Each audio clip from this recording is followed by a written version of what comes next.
त्यांनी वीरेश्वर महाराजांची शपथ घेतली की असं एकही उदाहरण द्या मी राजकारण सोडेल. याच्या अगोदर आम्ही त्याच वेळेला सांगितलं होतं, जर आम्ही खोटं बोलत असलो तर आमचं वाटोळं होईल आणि ते जर बोलत असले त्यांचं होईल, हे आम्ही त्याच वेळेला बोललो, आता पण बोलतोय. माझ्या एवढा परखड बोलणारा त्याच्यामध्ये कोण भेटणार नाही. आजही सांगतो, जर ते असे बोलत असले त्यांनी तळोजच्या रंगवाईच्या तिथलं फुल उचलायचं की मी चूक केलेली नाही, नाहीतर मी उचलतो की मी त्यांच्यावर आरोप करतोय. ते मी आरोप कधी करतोय की ज्या वेळेला आम्ही सगळे गणित काढली, ज्या गावांची लिस्ट काढली, त्या गावांमधूनच आम्हाला रिपोर्ट मिळाले. ज्या गावांमध्ये 300 मतदान होत होते तिथं 25 मतं 100% त्यांचं गाव ना.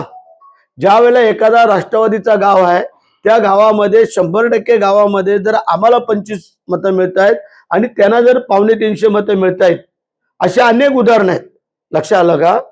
तर त्यांना खरोखर प्रामाणिक वाटत असेल की मी कुठल्याच कार्यकर्त्याला कुठल्याच पदाधिकाऱ्याला जर फोन करून सांगितलं नाही तर त्यांनी तळोजच्या रंगवाईच्या तिथं यावं. तळोशीला तिथलं 2 फुलं ठेवतो आम्ही. त्या ह्याला मनसाला सांगतो पुजाऱ्याला की बाबा जर मी यांच्यावर आरोप करत असेल तर माझं नुकसान व्हावं आणि ते जर खोटं बोललं त्यांचं व्हावं. देश विदेशातील प्रत्येक घडामोडींचे लाईव्ह अपडेट मिळवण्यासाठी आता साम टीव्हीच्या सर्व सोशल मीडिया प्लॅटफॉर्मला लाईक, फॉलो आणि सबस्क्राईब करा. तसंच सर्व नोटिफिकेशनसाठी बेल आयकॉन प्रेस करायला विसरू नका.